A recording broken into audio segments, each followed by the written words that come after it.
starting like 1 second. Okay. Yeah, I'm very happy to see Renaud Lambiotte from Oxford, and we're really happy that it actually is happening.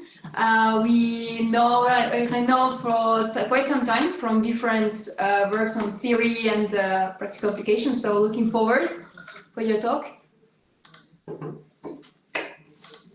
Okay, so thank you very much. So shall I start my presentation now? Yeah. Yeah. Okay. So thanks a lot. So my name is Renaud Lambiotte, and indeed I've known several of you from different occasions.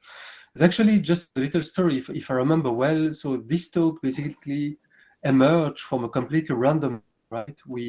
I met some of you randomly at the Institute for Complex Systems for this exhibition that they organized. It was in September, if I'm correct. And in a way, it shows somehow, and it confirms the importance of random encounters, right? So random interactions can indeed lead to certain realizations. And in this case, it would be this talk that I'm giving today. So this talk is actually somehow related to this little story. It's related somehow as well to the importance of randomness when you want to model systems, and especially when you want to model networks. And the title, I think it's maybe a bit too ambitious. I think that I would love to have a book about order and disorder in network science. So I think that would be a first version of what would be a perfect talk on that topic. But nonetheless, what I'm going to try to do is to try to give you some sort of an overview of the importance of order and disorder in networks, and then also of connecting that to a recent work that I was involved in, where actually we tried to propose a measure of order/disorder in the situation when you would have attributes that are defined on the nodes of a network. But before I start, so let me maybe take a step back and try to explain a bit why personally I'm interested in networks. And because indeed by background, and you'll see that in a slide or two actually, well, by background I'm a physicist. I studied statistical physics. I studied even like fluid dynamics during my PhD. But I moved towards networks just after that. It was in 2005 or so. And the thing is that clearly networks for the last 20-25 years have become really an emerging like subfield of the field of complex systems. Now, when you try to explain to people what is a complex systems, well, of course you can give a definition, and a good definition would be the following. It's taken from the Encyclopedia of Complexity and System Science, and it would say that complex systems, they consist of a large number of interacting components, and the interactions give rise to emergent hierarchical structures, and the components of the system and properties at system level typically change in time. So there are many words in there. Some of them are complicated words, but I think that one of the important things to try to understand is that a complex system is made of many elements, right? And something that is very critical to understand how the whole system behaves is to understand the way all of these units are basically interacting with each other. And because of this focus because of this importance of interactions, well, clearly, it seems to be natural that networks indeed would be a good framework in order to represent and to try to comprehend the way complex systems would be functioning. Now, what about order and disorder? And the thing is that when you're interested in complex systems, in a way, depending on the background you have, depending on your interest as well, you would be somehow at some level trying to understand one question or the opposite question. And the first question that you could ask would be this one here. So given a system that you have, how is it that disorder emerges? And actually, well, that's a question that actually predates complex systems as we know it. But nonetheless, it's something that has been very, very central within science for the last at least 200 years. And it's really a question that got a lot of attention, mostly during the 19th century, when people tried to formalize and to understand what would be thermodynamics and what would be basically the laws that lead to the emergence of thermodynamics as we know it. And just, well, for those of you who are not physicists, what is thermodynamics? Well, it's basically saying that if for instance, you put some heat, you heat half of a room, right? Well, you will have that this heat will basically become homogeneous inside the whole system. And so it means that there is some irreversibility in the way many physical systems take place, where if you start from certain configurations that are more ordered, and the order here would be that half, well, all of the heat is on one hand of the room, all of the cold is on the other hand of the room, well, naturally, by the laws of physics, and actually the laws of physics combined with some statistics, you will have that disorder will happen, and after some point, you will have thermalization, and everything is going to be mixed. And here is actually, here on the left, a little comic book that actually I've hidden from my kids, but maybe one day I will show it to them. Well, where actually, of course, it's some sort of a joke, but it's not so much of a joke as well. And it's really about the fact that, well, naturally, you will have that systems are becoming more and more disorders unless you would have some sort of intelligence or who would basically be acting on it in order to put back order. And here is an example, of course, of rooms, of the room of a kid. And as I said, I mean the room of my kid, but actually it's in a fairly high level of order, for simply because the cleaning lady came up yesterday. But had I given my talk 2 years ago, it would have been in a very disordered state.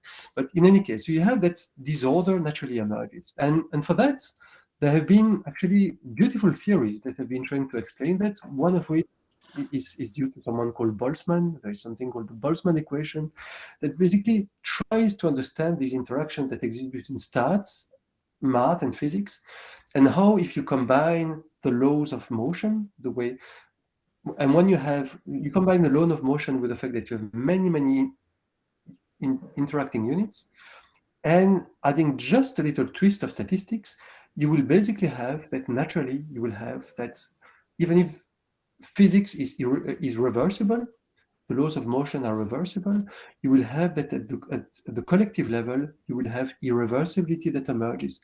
And this, and basically the emergence of this natural emergence of disorder that is associated to the concept of entropy. Now that would be one question that you can ask, right?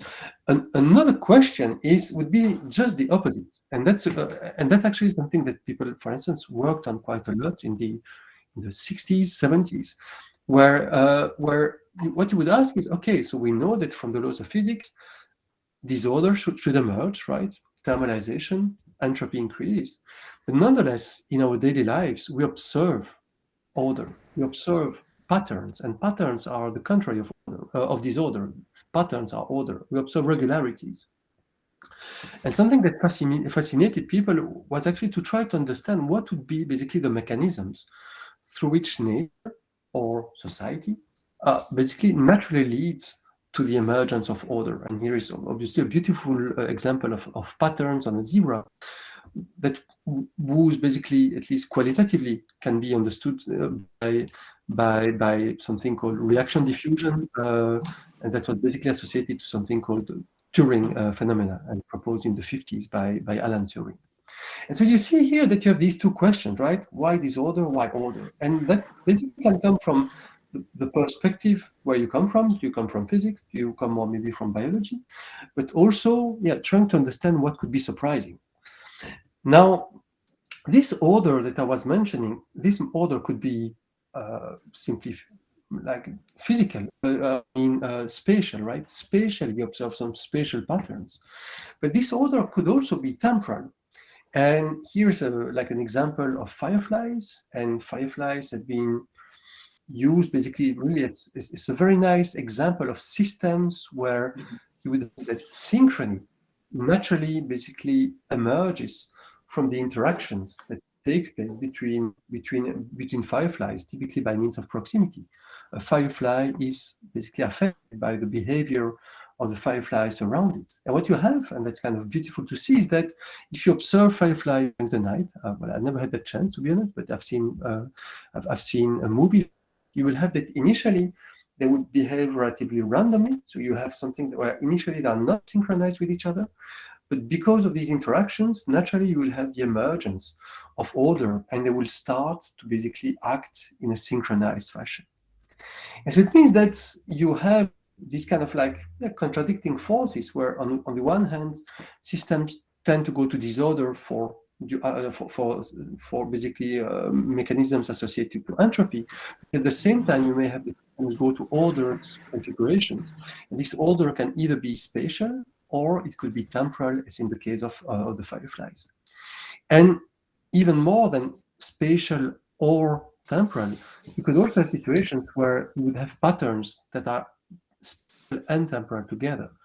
And a very good example would be the way birds are flocking with each other, right? So if you look at the sky, and if you look at the way birds are flying, well, it's always just wonderful to observe them forming these moving patterns in the sky. And again, these moving patterns are highly ordered spatially and temporally, right? Because those are trajectories. But they are not due to the fact that one bird is the boss and basically all of the others are following it. It really comes from the way all of the birds are interacting together, right? Exactly in the way that I mentioned about what would be a complex system. And it's really due to the combination of all of these interactions that you have these coherent motions that naturally emerge in the sky. So the things that, okay, so here is, so I started with some sort of an overview, right, about what is a complex system, these notions of order and disorder, and I've not seen too much yet. I will actually talk a little bit about entropy after, and maybe about ways that we can use to measure actually disorder. But before we do so, let me just go back to networks. And indeed, I gave a broad definition of what a complex system should be, and typically complex systems can be considered from different perspectives.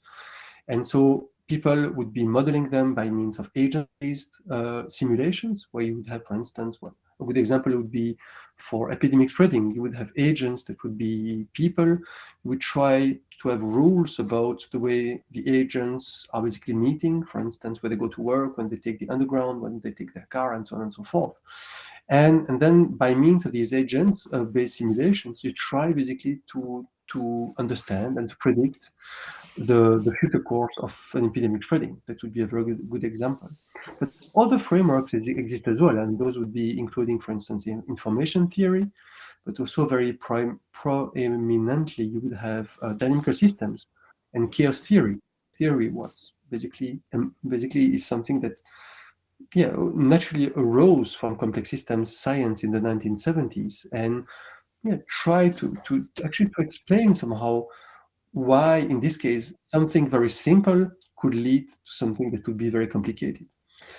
And then you would also have like data mining and data science, which is like extremely important these days. But networks, as I said, became one of these pillars of complex systems for the last 20 to 25 years. And I think that, well, probably one of the reasons why networks became so important, well, can be, first of all, that I say that complex systems are based on interactions, and clearly networks focus on interactions. But what is quite beautiful is the fact that networks is a very generic language that can be used to represent systems that are quite different in nature. And here are two examples. On the left, you have a social network, the famous karate club network, where the nodes be members of a karate club, and links basically represent friendship relations that exist between these agents. And on the right, I think that you have a protein interaction network, where the nodes would be proteins, and where the edges represent the fact that these proteins basically tend to interact together in a certain context. And these are very different systems. The nodes have different meanings. The edges have different meanings, but yet you have that they can be represented by the same language, and they can therefore be analyzed by the same tools. And so it means that tools for centrality, tools for community detection, tools for, I don't know, hierarchy detection can be used in order to analyze social networks or to analyze biological networks. Now, when you talk about networks, there's just something that's quite important to remember, and it's the fact that networks are obviously not related. networks are an abstraction. It's basically it's a creation of our mind. And just here is an example. So here you have three representations of that are associated to the famous bridges of Königsberg that inspired Euler centuries ago and led to the creation of graph theory. And on the left, what you have is a fairly detailed map where you would have, like, you have a map, right? And you have bridges that are put in green, but nonetheless, you have like a geographical map that basically represents the whole spatial organization of your system. And well, for those of you who know about it, well, why are these bridges famous? Because in Königsberg, there was some sort of a charade where people wondered, is it possible to go from one place to the city and to take one bridge, each bridge exactly one time, and to come back where you came from? Now, in order to answer that question, when you think about it, you don't need all of the information that is on the left. And so, for instance, knowing where the buildings are and the exact shape of the islands and of the land are not so important, right? So you could go to the representation at the middle. But even more so, like any kind of visual, any kind of spatial representation of where you are, north, south, west, is also something that's completely unimportant. The only thing that matters in order to answer that question would be connectivity. Would be, is it possible to start from a place, and here a place would be simply represented by a node, and to take a bridge, and the bridge would now be represented by an edge, and to take all of these edges exactly once, and to come back to the first node. And that representation to the right is right. It's a graph, and so it really shows you, well, that clearly the network, well, it's extremely powerful because it's abstract, it's generic, and it really is basically the key representation if you want to understand the importance of connectivity for the way system basically is organized. But at the same time, it's important to keep in mind that along the way, you might have thrown away some information that for some specific problems could potentially be of interest. But so just we should remember networks are an abstraction. But once this abstraction has been made, well, then you can apply it to very different systems. And here are again some other representations. On the top left, I don't remember if it's a part of the internet or of the web, but in any case, it's something that's associated to technology. On the one at the top right, it's the famous example from Moreno from the 1930s that was published in the New York Times, where the nodes would be basically children in a school, and the links represent basically they hang with each other, and the shape would represent the gender of the kids. And what is striking here, by means of this graph representation of the social system, is that visually strikingly observe the fact that the boys play together and the girls play together. And this is not surprising, right? But that's basically a way somehow to represent it graphically, which was something that people didn't used to do before that. And just to go back to that just after, well, clearly this graph here is a graph that is associated to some sort of community structure, some sort of clustering, in the sense that you have a high density of links between certain types of nodes and a high density of links between other types of nodes. But we'll come back to this notion of community or clustering in the next few slides. Now, two more representations. One at the bottom left would be a brain network. I think it was a functional network where the nodes would be basically regions of the brain, and the links would be associated to the fact that these regions are synchronized with each other. And the one at the bottom right would be a food web, where you would have nodes are species, and edges that would be directed mean that species is basically feeding on another one. And the shape of these food webs are known to be extremely important because they tend to affect and to impact the stability or the robustness that food webs may have to dust disturbances such as pollution, for instance. So far we've considered networks. Now the thing is that usually when people think about network science, they don't just about the structure. and that would be what people do in graph theory, they tend to look at some sort of an interaction between the structure and the functioning, and usually the functioning is somehow associated to the dynamics. So they look somehow at the relation that exists between how is the structure of a system and how does the dynamics of a system basically behave. And maybe a bit provocatively, so the kind of equations that you're interested in, the ones here where, and that would be basically what's happening in the case when you would have some linear dynamics. And in the case where you would have a linear dynamics, the kind of equation that you're interested in would be a situation where on each node you define a state, right? And that state might be, do I tend, what is my propensity to vote for the extreme right? I don't know. Do I smoke? It could be, am I infected by a certain disease? There are many, you can have many different types of states that could be defined on a node. And what's happening is that you're going to say that actually the way the state of the nodes evolve is through the interactions with the direct neighbors of that node, and more specifically, via the states of these direct neighbors. And so it basically means that the kind of equations that you're interested in would be something where the way this vector, right, because you have a vector because you define these states on each of your nodes, right? So xi, entry I of vector x would be the state on node I. But nonetheless, you have an equation for the vector for all of these states together. And you would have that the way this vector evolves is according to an equation like that one, where the L times x is something where the L is a matrix that somehow encodes your structure, and it could be your adjacency matrix, or it could be your Laplacian, but that could be a matrix that has entries 0 between nodes that are not connected, and non-zero entries for pairs of nodes that are connected.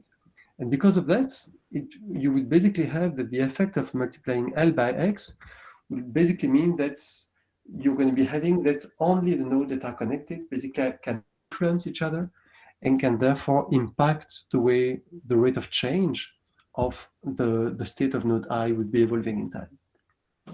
It basically means that you have an equation like this one here, which is a simple system of linear equations, something that, I don't know, like students in science probably study during their first year of studies, and they know that there are all sorts of tools that can be used to study them.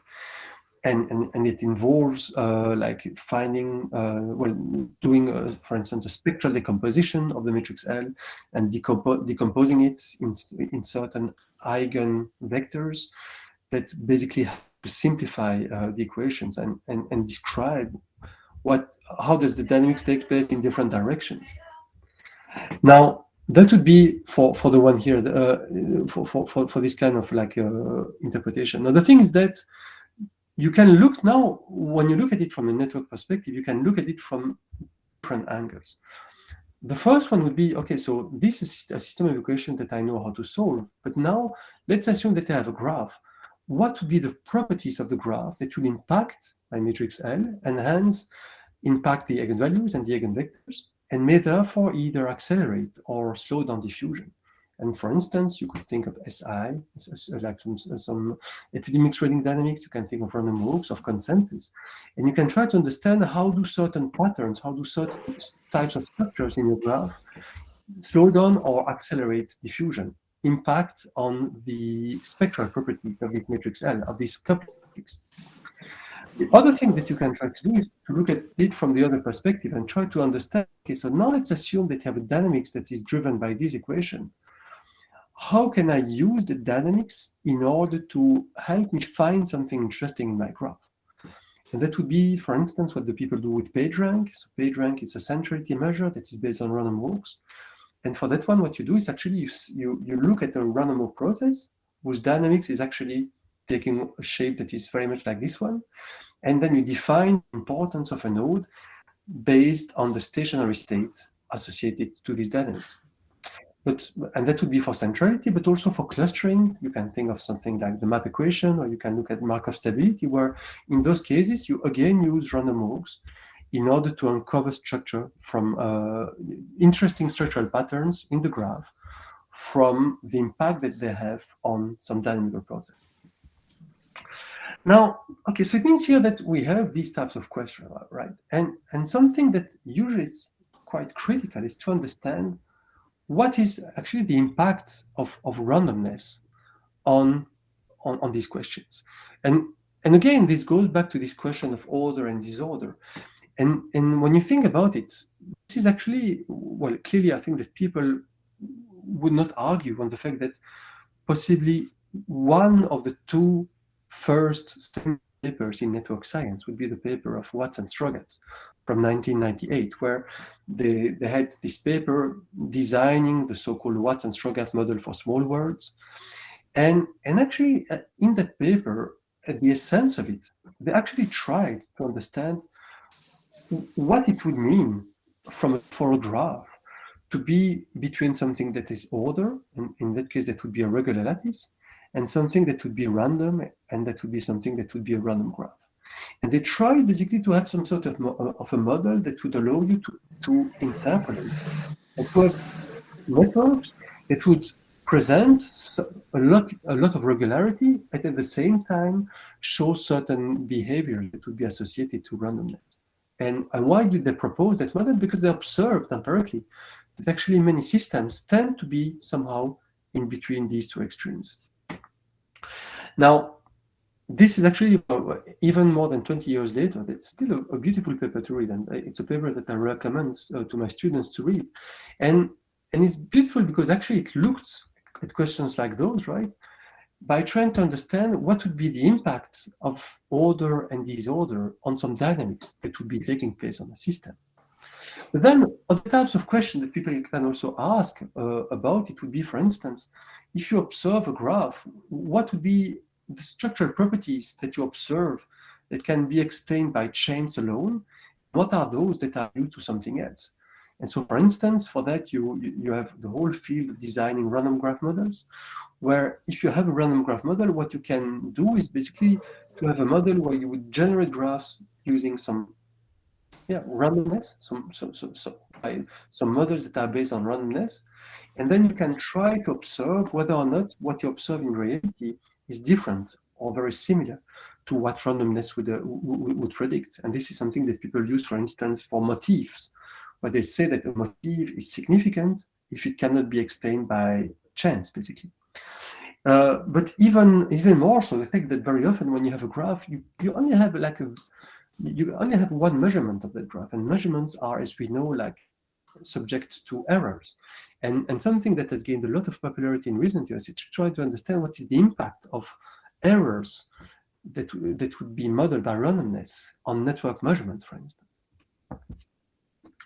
Now, but even more theoretically, and here, so here I'm doing just a little page of advertisement, but that's the only one. And so just recently with Michael Shaw, we just published some sort of small book that's called a Cambridge Element, where we talk about actually modularity and dynamics, and we actually look at modular graph, right, the blue and the green module, and how dynamics takes place on these modular graphs.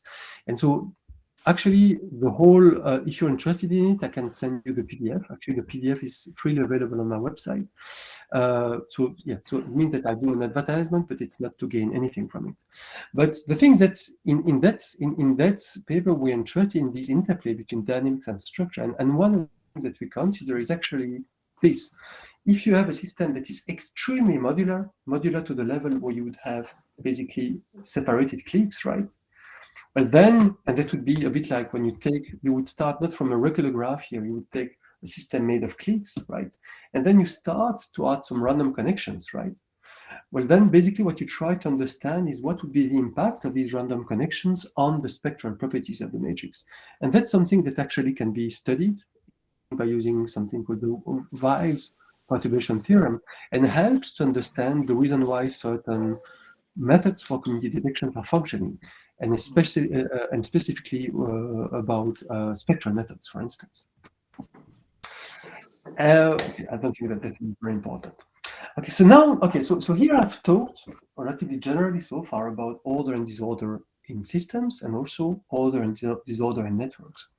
Now, what I'm going to be focusing on for the rest of my talk is something that is a bit more specific, where what you try to do is to capture what would be order and disorder in networks where you have attributes, where you would have something that is defined on the node. And that would be, when you think about it, very much related to a topic that has gained a lot of popularity in the news media, but also in science, that would be related to the concept of polarization. And polarization would basically be associated to the fact that, for instance, if you go on Twitter, you would have people who are like Republicans in the US would be interacting a lot with each other and potentially drifting toward more extreme views, while the people who would be Democrats would also be interacting with each other and not with the Republicans, and also possibly drift towards more extreme views that are on the other end of the political spectrum. And so you have this possibility for the system to become more and more segregated, basically. And actually, what that would be, what happened in this example that I gave you from the school, right, where you would have that indeed you have modules, you have modularity, and this modularity is very, very much aligned with the attributes. And the attributes here would be the gender that the kids have. Now, actually, I started to be interested in a question that is very much related to this, like a couple of years back. And it was Michele Kosia. Michele is a researcher in Denmark now. And he asked me the following question. So he basically had a large graph, and it's some sort of like an economic graph, where you would have that each of the nodes would be a certain economic activity. And he had a way to measure the connections that exist between these different types of economic activities. And so that he had this kind of like economic graph, right? And then he had for different cities, where was the activity of the city mostly focusing on inside that graph. And so here, I don't know, like if you would have a city that would be building some boats, I guess, and maybe having some certain types of factories, it would be concentrated in certain regions, while you have that another city might be concentrating its activity in other regions. And what he wanted to know is, okay, how can you measure the diversity of that? And when you think about it, well, diversity is some sort of a measure of the randomness that you have, right? If you have something with a lot of order, you would have a low diversity. If you have a lot of randomness, you would have a high diversity. And in a way, what you're interested in is really to try to define for networks what would be the concept of having something that is very localized. And you would have just the lack of variability of something that would be defined on the graph. And actually, more generally, when you think about it, well, this is a kind of question that can find applications in different contexts. You can think about the way wealth is concentrated between social agents, right? Where again, the agents are connected by social relations. You can think about the way the brain can have activation patterns in a certain brain structure network. You can think about the way your browsing history in the web. And so you have many, many situations where you would have distributions that are defined on a graph, and you would like to understand, is this distribution very peaked, or is it very, very broadly distributed? Now, actually, when he asked me the question, I gave a very bad answer many years ago, but actually 2 or 3 years ago with two co-authors, whom I'm going to introduce at the end of the talk, basically we came up with a solution that we found quite cute. And that would be the following. And the question was, so if I have distributions, right, here I have the same graph, I have 4 different distributions. What would be a good way to measure the variance or the variability of the distribution? That would basically mean the diversity. And clearly, I think that we could argue that the one on the top left would be having a little variance, while the one at the bottom right, because it tells that nodes that are very, very different, that are very far away from each other, we could say that they would have a high variance. Now, if you ask a student, okay, so how do you measure the variance or the variability of a distribution?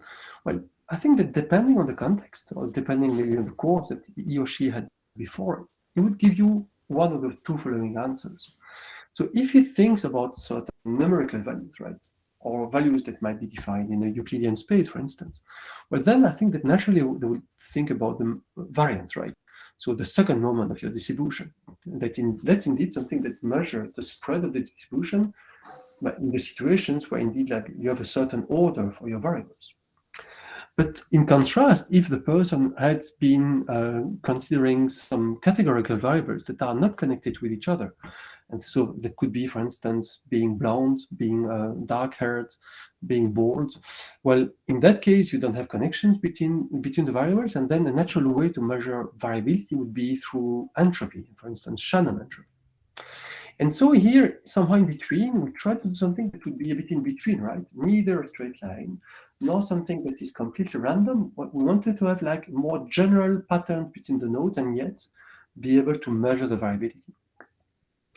Now, the measure that we came with is actually quite simple. So it's the one at the top here. And what we have is that given the distribution, and P of I is the weight distribution on node I, and given a certain measure of distance that we have between two nodes in the network, and I'll come back to that later. So we assume that we have a way to measure the distance between nodes in the graph.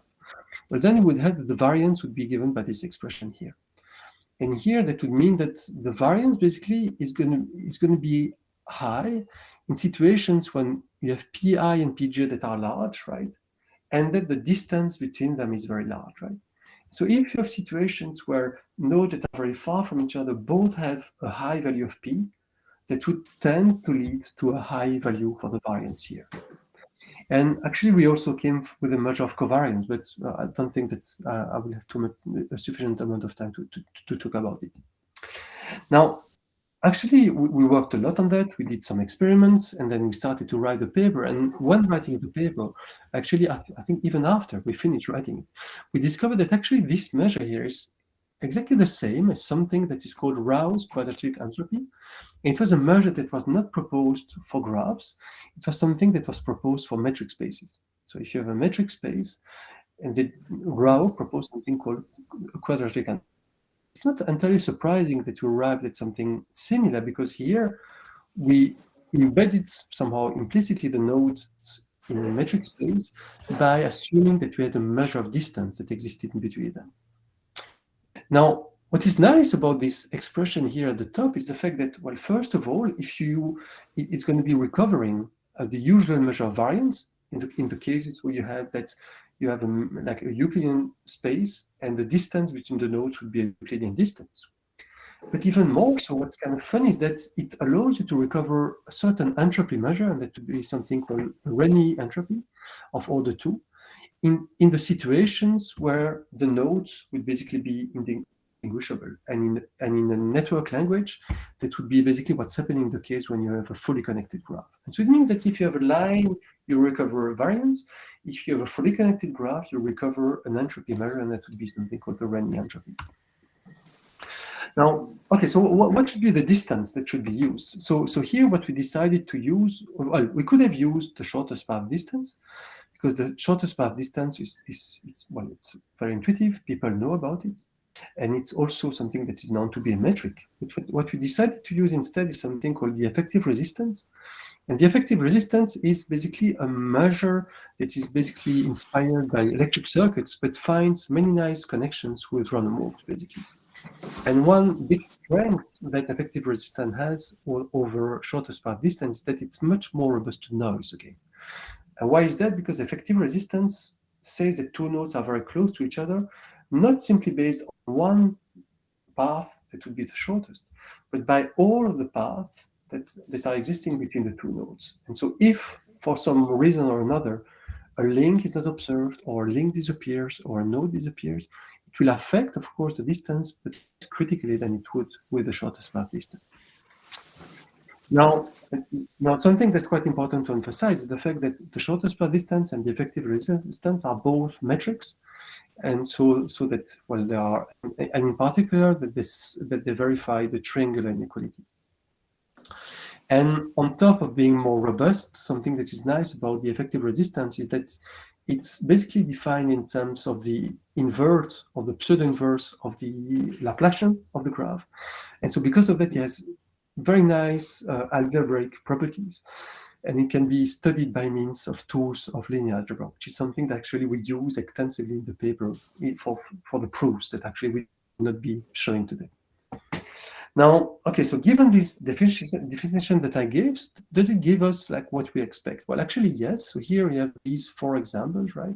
And you observe that indeed the variance here is much smaller than the one there. So it seems that just that example, it provides us with what we are looking for.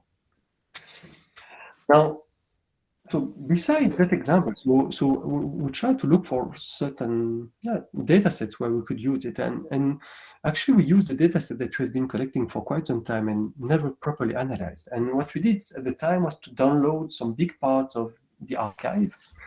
And what we did was to download all of the tech files, all of the source codes for each of the papers. And given this, we try to combine this big semantic data sets with Wikipedia. And the way we did was to look for theorems, lemmas, mathematical concepts, where you would have basically that each of them would be appearing in Wikipedia, right? So we looked at all of these mathematical concepts from Wikipedia, and then we searched for them in all of the papers.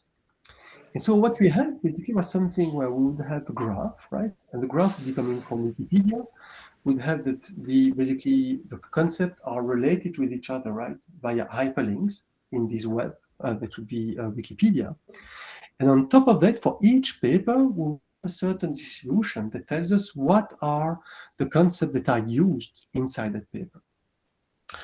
And so what we did was to try to measure somehow what is the variability of papers in terms of the concept that they use, basically. And what we wanted to do was to measure that for this empirical data, but we also created some virtual papers. When that is what we did was to basically randomly assign concepts to papers by sampling them proportionally to their frequency in the whole corpus. Now, if we did so, what we observed, and here we compare like the papers with 3 concepts within the data and with what's happening with randomness, is that, well, as is to be expected, we have much less variability for most of the papers, which makes sense, right? Because typically you have a certain level of coherence. If you work in certain areas of math, you would basically use concepts that are inside that area and not something that is completely disconnected. But nonetheless, we do also have a fairly large number of papers that tend to have a high variability. And something that we'd like to explore further is that, to try to see if there is something that is interesting and insightful for those specific papers. Now, after looking at this application, something that we did was to look at the following problem. So let's assume that I have a graph. What would be the distribution that maximizes the variance? Now, actually, the first time I thought about it, I didn't think properly. And I thought, oh, the distribution that maximizes the variance should be something like that, right? Something that is completely uniform, a bit like what's maximum, that would be the timalization I was talking about earlier, right? And I think that I thought about it because I was thinking in terms of entropy. And we know that for entropy, you have that entropy is maximized basically for something that is completely uniform. Now, actually, when you look at the equation and when you think about it, the answer is not that one. So what is the distribution that maximizes the variance that we have? That would be one where we put all of the weight basically at the extremities. Because if you do so, if we put all the weight at the extremity, basically you would have a lot of distance between these, and that would lead to a very high value of the variance as we defined it. And so basically, given this, well, what we proposed, was to say what would be the maximum variance distribution. And the first thing we did was to look at a certain number of examples, and here you have like 6 graphs, right? And for those, what we do is we rank the nodes according to their degree, so a high degree to the left, low degree to the right. And then we search by using some standard convex programming packages, what would be the maximum variance distribution. And the distributions are plotted with the right. And what you observe, and that's not so surprising somehow, is the fact that the nodes that have a non-zero probability are all nodes that tend to have a small degree. So it means that it seems that the maximum variance distribution tends to be basically accumulating on the node having a small degree. Now, actually, we did have certain theoretical results where we could actually show that for trees, for instance, the maximum variance distributions tends to accumulate on the leaves of the tree, so at the extremities of the tree, which seem to suggest that these maximum variance distributions tend basically to be concentrated at the extremity of the graph, towards the outside of the graph. And this is indeed what's happening, as it can be seen from these simulations, where here what you have are random geometric graphs. And so those are graphs that are such that I define a certain space, right? And here the space is the letter A. I put nodes at random, and then within a certain radius, I do random connections between the nodes. And what you have is that if you look at where would be the maximum variance distribution, that would be in black, right? The value, when it's black, it means that the variance, the maximum variance distribution is different of 0. And you have that the support of your distributions tends to be indeed towards the outside of the graph, which really seems to suggest that this maximum variance distribution somehow helps us to identify what would be at the periphery of the graph in a certain way. And basically inspired by that, we propose to look at a way basically to peel the system off in a way that reminds a bit of something that would be called the K-core. And the way that we do was the following. So we start from a graph, then we look for the maximum variance distribution, and all the nodes that have a value different of 0 would be in the one core, and those are the ones in blue here, right? And then you take them out, and then you look at the maximum variance distribution in the remaining graph, and those with this value of the distribution at different of 0 would be said to be in the 2 core, and then you continue to peel somehow until you just have you have no node anymore. And here is what's happening for the chaotic club, right? Where you can see that indeed, like, you have this kind of peeling that tells you what is at the extremity, what would be at the core of the system. But also, when you look at these like more geometric graphs, you also have something that indeed makes sense from a more geometric perspective, basically. Now, okay, so what could be next about the kind of things that are presented here? So here, in the last part of my talk, I've been mostly talking about distributions. But in many situations, you don't necessarily have distributions, you have attributes, right? And something that I would like to formalize a bit more, and every time I try, I'm disturbed, so maybe one day I will have the time to do it, is to try to see how these measures are related to concepts that would be associated to homophyly and associativity, that are quite important and central in the analysis of graphs and empirical networks, including social networks. But also something, and that's something that we worked a bit about, is the fact that, okay, so here we have a way for a certain distribution to define what would be the variance. But of course, the variance is just one moment of a distribution. What about other moments? And something that could be important would be the mean, right? Let's assume that I have a graph, I have a distribution. How could I define the mean? And the mean could then be thought of as somehow the center of the distribution. And here, actually, well, it's quite, I wouldn't say trivial, natural to define measures that would be associated to the concept of a medoid.